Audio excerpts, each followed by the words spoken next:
E aí, meus amigos, sejam muito bem-vindos à nossa plataforma de estudo. Eu vou rapidamente dar algumas explicações para que você que esteja assistindo o vídeo na nossa plataforma possa entender como funcionará a gestão aqui da minha sala de aula.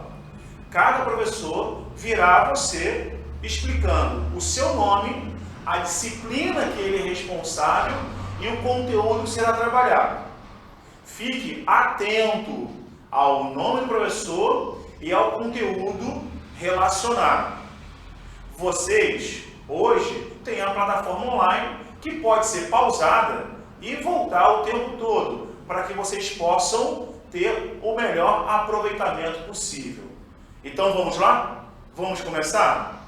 Então, meu nome é Professor Torres e estou hoje com a disciplina de Química. Aula 1. Vou colocar aqui no canto esquerdo do quadro qual será o conteúdo trabalhado para que você possa me acompanhar da melhor maneira possível. Então, lembrando, hoje é nossa aula 1. Birubiru, não fique chateado comigo. Eu sei que minha letra não é muito bonita, mas preste atenção. Na aula 1 de Química, nós iremos trabalhar um conteúdo base, um dos conteúdos mais simples na prova da IAN, chamado de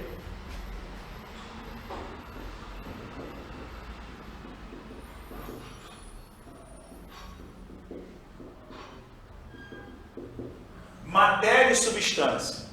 Você que me acompanha agora, esse é um conteúdo muito simples. Eu serei o mais específico possível. Galera, quando falamos em matéria e substâncias, nós nos referimos a todos aqueles objetos no planeta e fora do planeta que ocupam lugar no espaço e possuem massa. Na verdade, o que eu estou trazendo de informações para vocês são os conceitos de cada um dos termos relacionados a esses aqui. Hoje, no vídeo 1, então, a princípio, iremos trabalhar o conceito de matéria. Na química, o que viria a ser matéria? Você que está me assistindo pela primeira vez, tem que saber que matéria não é aquele conteúdo, na verdade, aquele nomezinho que vem no seu caderno. Matéria, na verdade, são todos os materiais que ocupam lugar no espaço e possuem massa. Então, para você entender, lembre o seguinte: matéria na química é tudo aquilo que possui massa. Essa massa pode ser em miligrama, grama, quilograma e tonelada. E também uma coisa importante: além desse corpo apresentar massa, ele também irá ocupar um espaço determinado. Exemplos.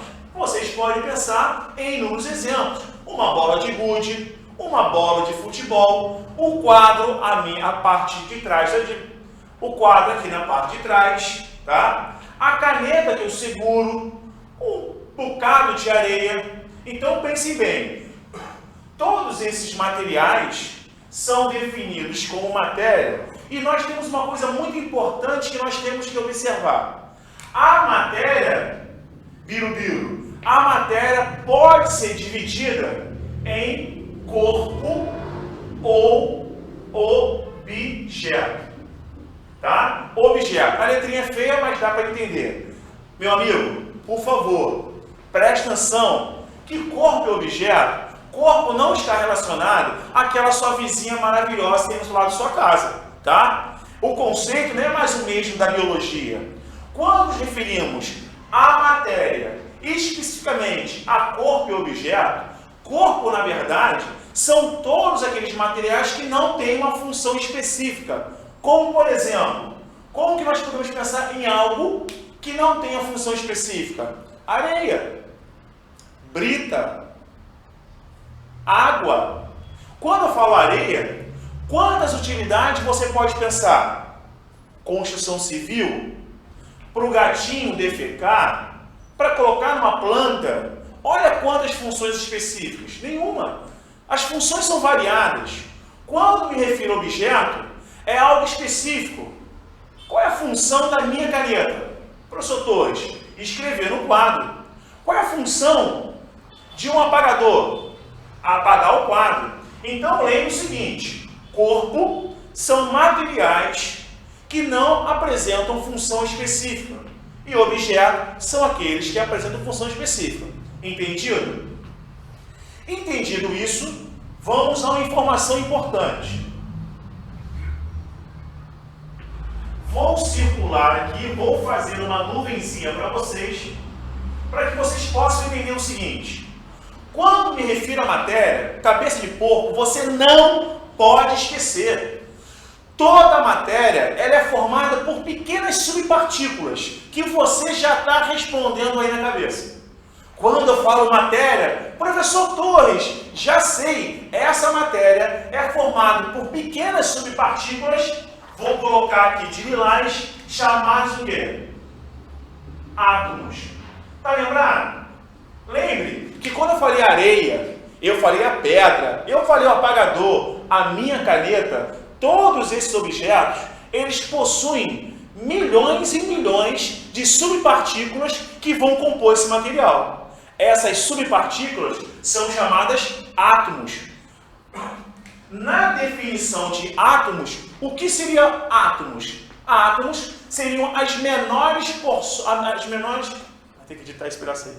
As menores porções da matéria. As menores porções da matéria. Então, na verdade, vamos lá. O que seria átomo? Átomo seria a menor porção da matéria. A química, então, resolveu pegar esses átomos e utilizar símbolos para representá-los. A química, então, escolheu algumas letras do alfabeto para representá-los, como, por exemplo, o átomo de carbono. Vamos então usar então a letra maiúscula C. Lembrando que o átomo sempre é representado pela letra maiúscula. E seu nome não deriva do seu nome em português, e sim em latim, tá bom? Outro exemplo. Oxigênio. Eu posso o oxigênio representar pela letra O. Cálcio. Ih, teve um problema. Por que um problema? O carbono, eu usei a primeira letra do alfabeto em maiúsculo para representá-lo. No cálcio, né, se eu usar novamente a primeira letra do alfabeto, olha o que vai acontecer. Você vai ficar meio complicado. Quer dizer, dois átomos diferentes com o mesmo símbolo? Não. Resolvido o problema, nós vamos pegar a próxima letrinha e vamos colocar em minúsculo. Dessa maneira, nós poderemos diferenciar os átomos. Temos 118 átomos, poucas letras do alfabeto, então iria me complicar. Outro exemplo, professor Torres? Sim, outro exemplo, podemos pensar no sódio e também no átomo de nitrogênio. Se você pensar bem, o átomo de nitrogênio, pela lei que eu expliquei, nós iríamos usar o quê? A primeira letra do alfabeto, N. Tranquilo? O sódio também usaria o N, porque seu nome deriva do latim. Para diferenciar, eu vou usar uma letrinha minúscula para que você não tenha confusão. Então vamos recapitular? A matéria é tudo aquilo que ocupa lugar no espaço e possui massa. Ela é dividida entre os conceitos de corpo e objeto, mas independentemente se é corpo ou objeto, essas matérias são sempre formadas por átomos, que são as menores partículas. E esses átomos vão ter letras que vão representar carbono, oxigênio, cálcio, sódio e hidrogênio. Agora, atenção, vou puxar aqui como se fosse um mapinha mental, para que você não esqueça disso, cabeça de porco. Fica ligado, meu amigo, não durma aí sentado. se dormir sentado, eu entro pelo vídeo e te dou um puxão de orelha. Então não esqueça, nesses átomos que eu estou representando pelas letras, na tabela periódica, que irá constar na prova de aprendiz, nós temos 118 átomos, ok? Uma informação muito importante. Desses 118 átomos, que estão aqui alguns representados, nós temos um grupo muito especial que eu vou colocar de lilás, que são chamados de gases nobres. Vocês não conseguem ver, mas à minha esquerda, em minha sala de aula, tem uma tabela enorme. Esses átomos, né? Hélio, como por exemplo, né? Vamos pegar outro, o neônio, como por exemplo, o xenônio, o argônio, o criptônio. Galera, você não pode esquecer que aqueles rapazes ali, nesse grupo de átomos, por favor, cabeça de porco, não esqueça isso. Esse grupo aqui, ele é chamado de gases nobres, tá? Que na tabela periódica é a última coluninha lá na tabela periódica. Que bacana!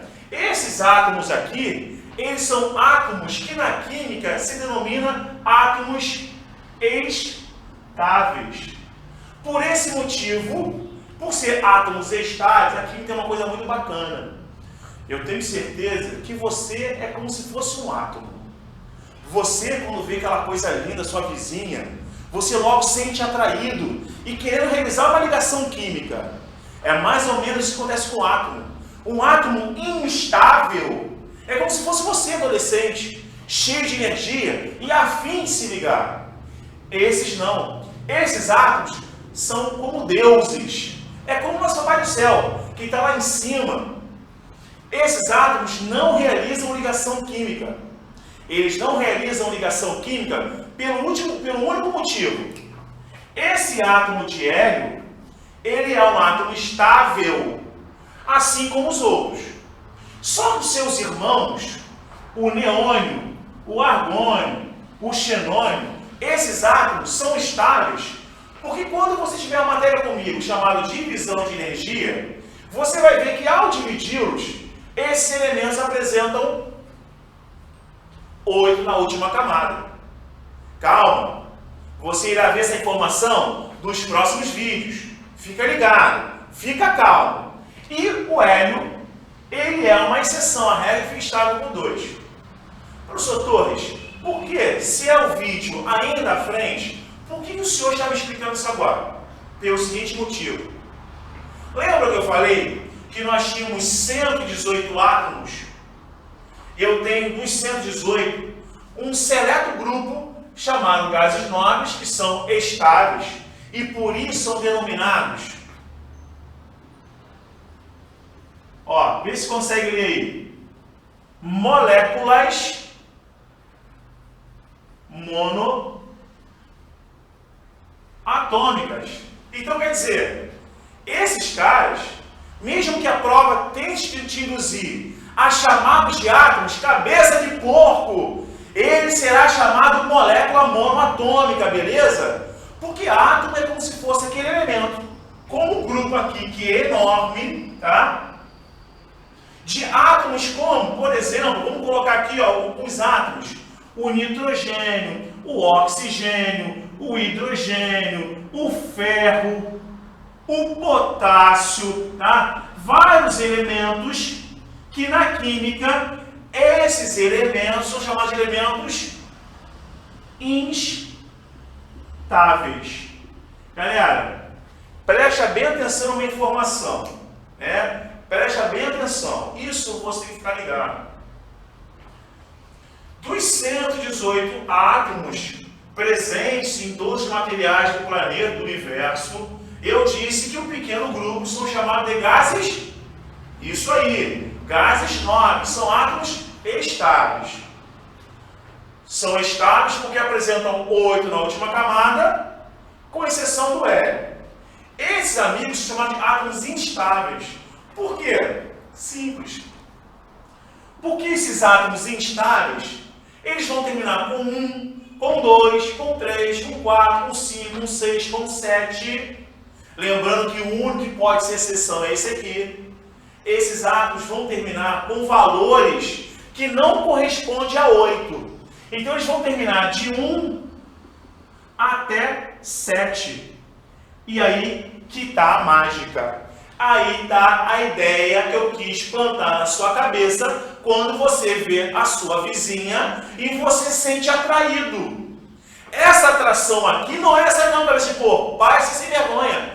Essa atração que está religado, não essa coisa maravilhosa, sua vizinha, e sim com essa carência elétrica, essa deficiência de elétrons na última camada. Então você observa que no meu planeta, no seu planeta, no nosso planeta é o mesmo, cabeça.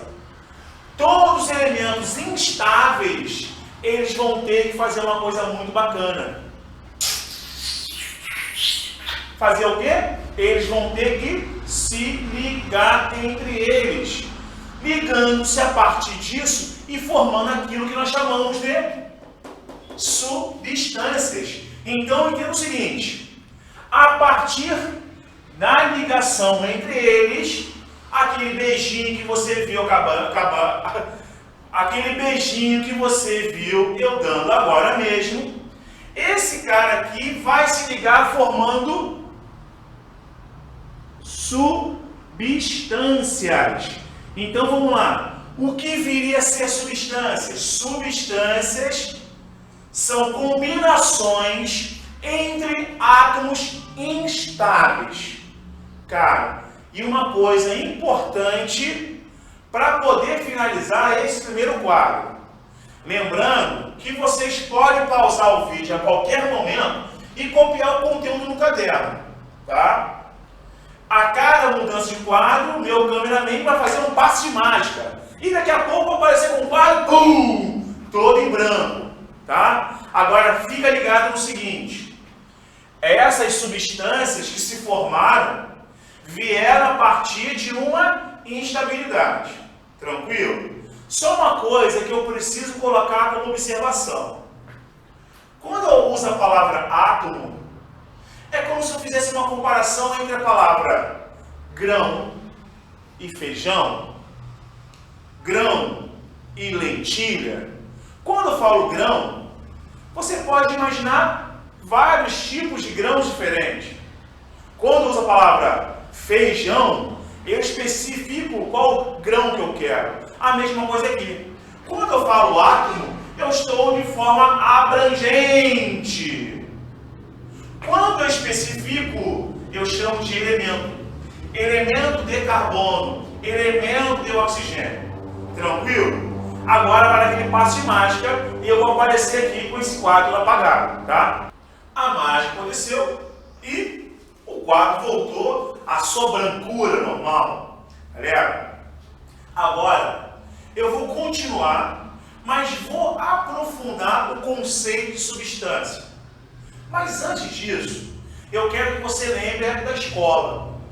Quando na química nós falamos, presta bem atenção aqui, quando na química nós falamos em substâncias, vocês podem imaginar inúmeras substâncias. Mas uma coisa importante que precisamos revisar aqui: essas substâncias, elas, a partir daquela carência que vocês me disseram, elas vão realizar ligações químicas e vão formar o nosso conceito. Então, substâncias são uniões entre átomos instáveis, que procuram então uma tal estabilidade. As substâncias vão poder se organizar da seguinte maneira. Por exemplo, olha só, eu vou poder formar, por exemplo, O2, quer dizer, dois átomos de oxigênio se juntaram. Eu posso colocar aqui H2, vou virar assim que eu não fico de costas para vocês. H2, eu tenho aqui Br2, eu tenho I2. O que eu quero que vocês observem entre os exemplos que eu coloquei no quadro é como que elas foram formadas. Vocês vão reparar que as substâncias O2, H2, Br2 e I2 são combinações entre átomos iguais. eu peguei um átomo de oxigênio e combinei a outro de oxigênio. Eu peguei o hidrogênio e combinei a outro de hidrogênio. Isso aqui chama-se substâncias, desculpe a letra aí, substâncias simples. Não cabeça de porco. Entenda isso. Entenda que na química, substâncias simples são aquelas substâncias que, devido à sua carência afetiva, combinaram-se, só que combinaram-se entre átomos iguais. O com O, H com H, I com I, BR com BR. Entendido, cabeça? Isso aí, guerreiro. Entendido. Agora, atenção. Repare isso aqui. Me responda. O2 é simples? Aí você encara. Entendi. Opa, caraca, entendi. É simples. Beleza. E o ozônio? Esse é o gás oxigênio. Esse é o ozônio. Pergunta, ele é simples? Aí o cara respondeu, sim, professor Torres. Ele também é simples. Vamos pegar outro exemplo aqui? Vamos colocar aqui o S2. Ele é simples? Sim, professor Torres. O S8 é simples? Sim, professor Torres. Mas o que eu quero que você, cara, agora atente para o seguinte fato. Vocês podem reparar que esses dois caras não são iguais. Esse é o O2 e esse é o O3. São substâncias quimicamente diferentes, mas formadas pelo mesmo átomo. Esses dois são substâncias químicas diferentes, mas formadas pelo mesmo átomo. O que eu quero que você entenda? Isso nós chamamos de alotropia. Alotropia. E isso chamamos de variedades alotrópicas. O que é alotropia? Alotropia é o fenômeno onde o mesmo elemento químico pode formar substâncias quimicamente diferentes. Exemplo. Vou botar mais um exemplo aqui. O carbono. O carbono pode formar o carvão, pode formar aqui o diamante. É um exemplo também de alotropia, beleza? Aí vamos continuar aqui com o nosso conceito. Vou virar para cá, porque meu cameraman vai descobrir comigo que eu saio aqui do setor de filmagem. Vamos puxar aqui e vamos comparar agora esse grupo com esse grupo aqui. Olha que bacana. HCl. Quando você observou agora, repara bem, o HCl é um átomo ligando-se a outro diferente. H2SO4, vamos colocar outro aqui, NH, CO3. Poxa, cabeça de porco, olha que bacana. Se você reparar bem, não tem como confundir esse grupo com o grupo de cima. A ligação foi feita entre átomos diferentes. Átomos diferentes. Átomos diferentes. Aqui, por exemplo, eu tenho um átomo de hidrogênio e tenho um átomo de cloro. Aqui eu tenho um átomo de hidrogênio, eu tenho um átomo de enxofre e tenho um átomo de oxigênio. Aqui eu tenho um átomo de sódio, de hidrogênio, de carbono e oxigênio. Então, nós vamos classificar de forma diferente da de cima. Nós vamos classificar como substâncias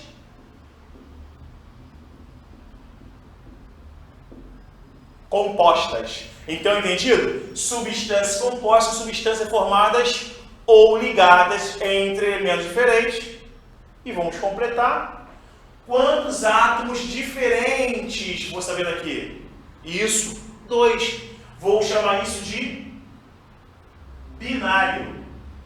Lembre que binário eu vou colocar como se fosse substâncias formadas entre dois elementos diferentes, ou também conhecido como biatômica.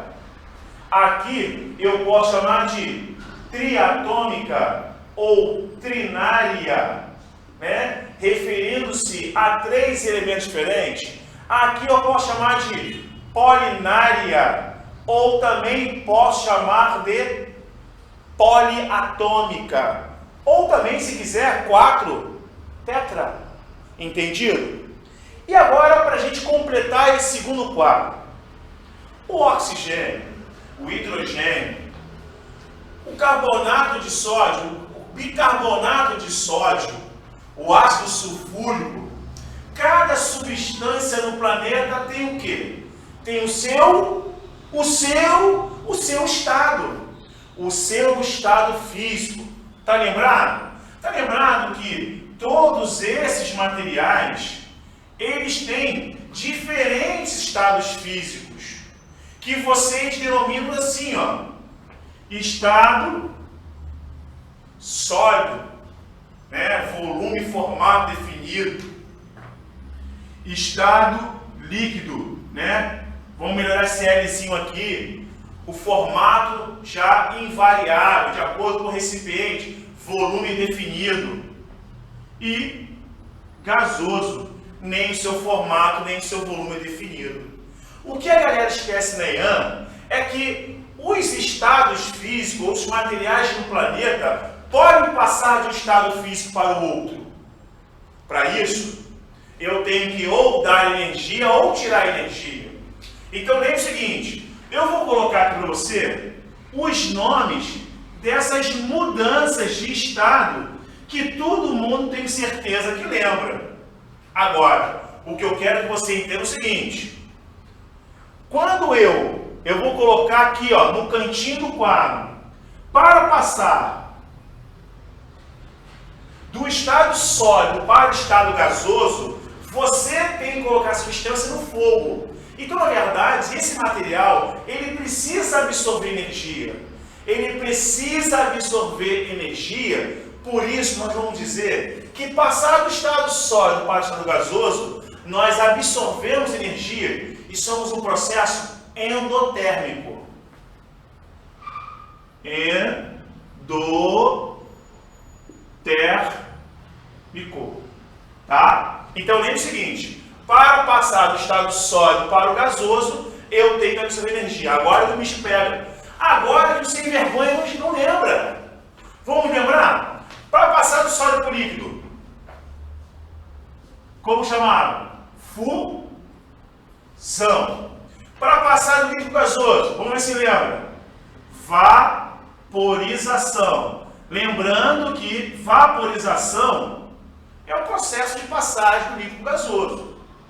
Pode ser que essa passagem do líquido gasoso aconteça naturalmente, como uma roupa na corda, e aí, nesse momento, eu chamo de evaporação. Pode ser uma leiteirinha que eu botei no fogo fazer um chá para a mamãe, aí eu chamo de ebulição. Evaporação é um processo lento, natural. A ebulição já é um processo mais brusco. A calefação é um processo ainda mais brusco. É como se eu esquentasse uma chapa de hambúrguer e jogasse um pouquinho d'água. Você vê que a água não encosta na superfície, tá? Então, galera, essas são as passagens de cima para baixo. Agora, de baixo para cima, o que eu tenho que fazer, por exemplo, uma água congelar? Eu tenho que colocar no congelador. Quando eu coloco no congelador, eu estou de baixo para cima agora. O que acontece? Ele começa a ficar gelado. Ficar gelado é porque, na verdade, está se roubando energia desse corpo.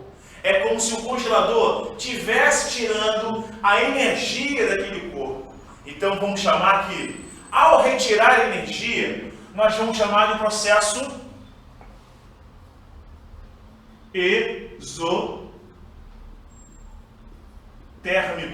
Por quê? A geladeira tira a energia, mas estamos falando do material. O material cede essa energia para a geladeira. Então, na verdade, o material que está no congelador está cedendo o seu calor, a sua energia. Chamamos então de processo exotérmico, porque ela está liberando para a geladeira. Agora, o que vocês não lembram, seus sem vergonhas, é os nomes. Como aqui eu botei gás, cuidado. No gasoso por líquido, eu posso colocar aqui, tá? Que chama-se o quê? Cabeça de porco. Não errou isso não, né? Não foi me chamar condensação, não. Liquefação. Professor, por que o senhor está colocando liquefação? Porque liquefação é para gás. Se fosse isso que você disse aí na sua cadeira sentado, falando vapor d'água, aí sim, os vapores seriam condensação. Para fechar a primeira parte aqui, faltou um espaçozinho aqui, né? Eu vou colocar assim, ó, bonitinho. Solidificação. Aliás, os quadros estão sempre coloridos para que vocês possam visualizar da melhor maneira possível. Pause sempre os vídeos e anote os conceitos, para que você não possa ficar perdidos, ok? Beleza? Mais uma mágica de apagar o quadro. Espera um instantinho.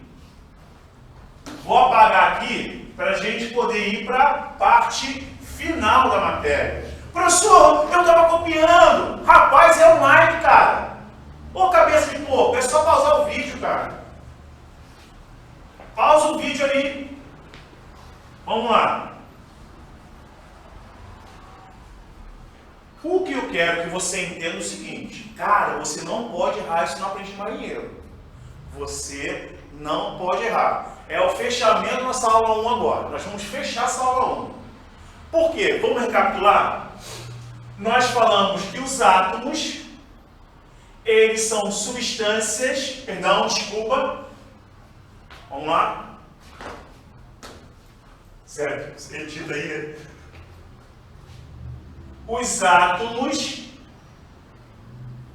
são pequenas partículas que poderão se combinar ou não.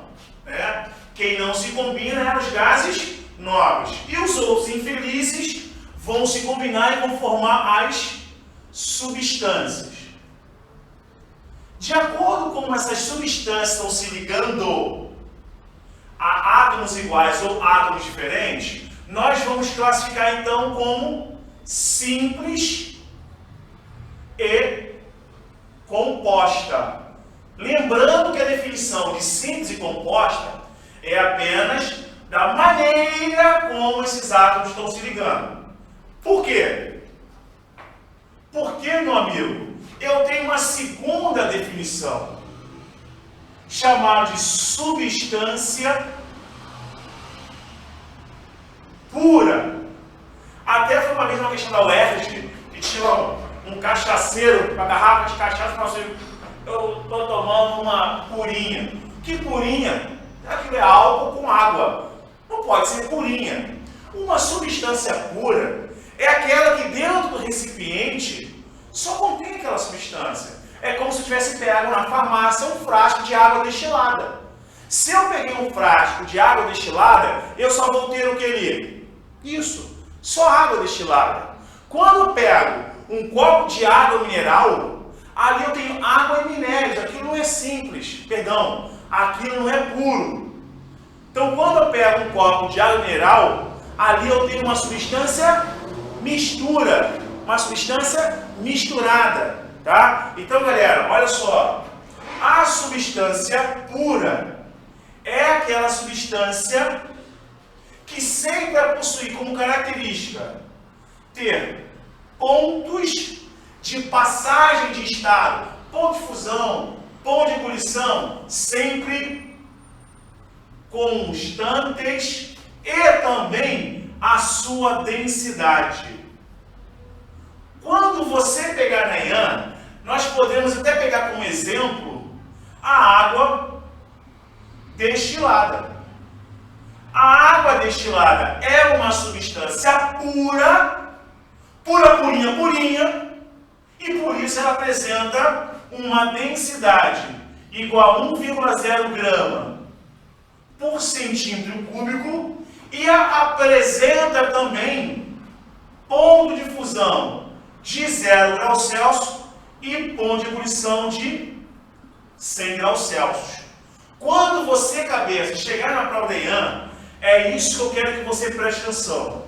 Muitas das vezes, essas substâncias podem ser representadas por um gráfico. Imagina o seguinte, imagina você pegando, peguei meu copo d'água,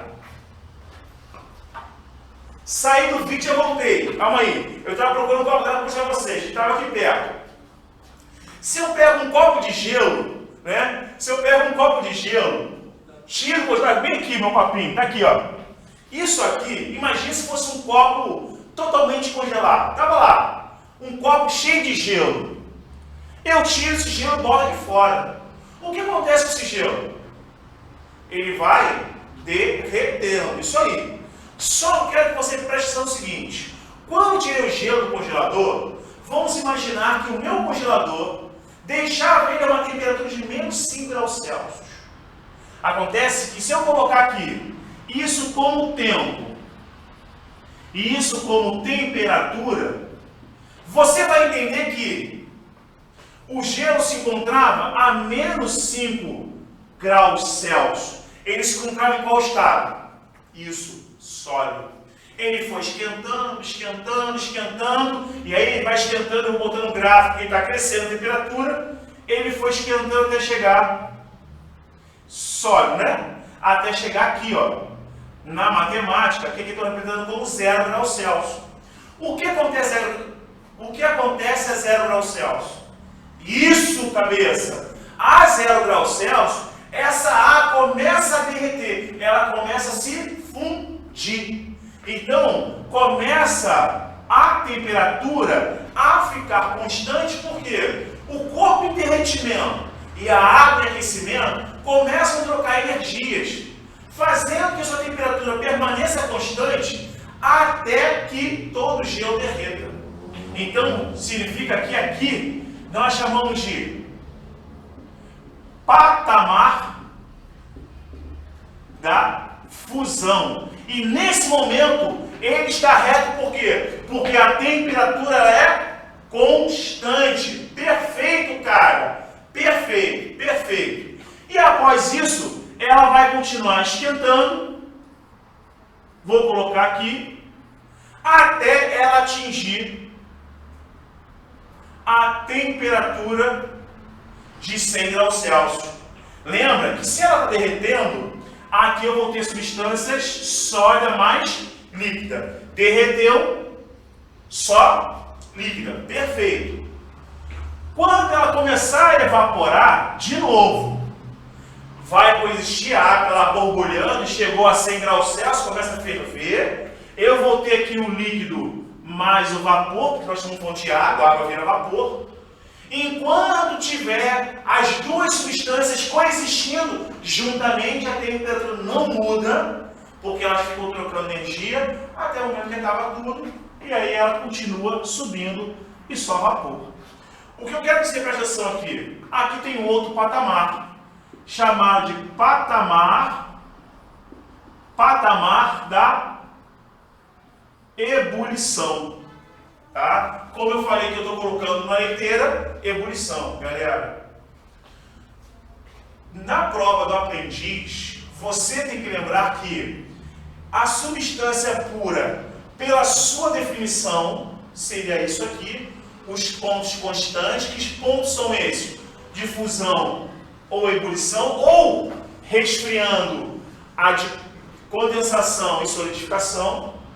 Densidade constante, mas o mais importante, sempre na prova de aprendiz, que você pegar um gráfico como esse, eu tenho que ser, para ser puro, eu tenho que ter dois patamares. Dois patamares constantes. Imagine, eu vou puxar um gancho para a próxima aula, que é o vídeo 2, a aula 2. E eu vou colocar aqui como exemplo. Tá? Eu vou colocar aqui outro gráfico, olha só. Vou colocar aqui um gráficozinho. Repare o que eu vou fazer. Subiu, ficou constante, subiu, subiu e subiu. Então, isso é puro? Não. Eu disse para ser puro, eu tenho que ter dois patamares constantes.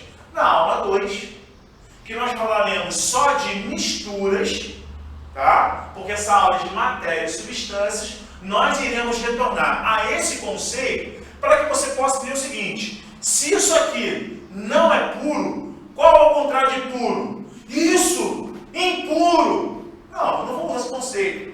Eu vou chamar isso aqui de mistura. Mas fique na curiosidade para o próximo vídeo. E não esqueça, galera, vá sempre pausando e anotando os conceitos. Um grande abraço.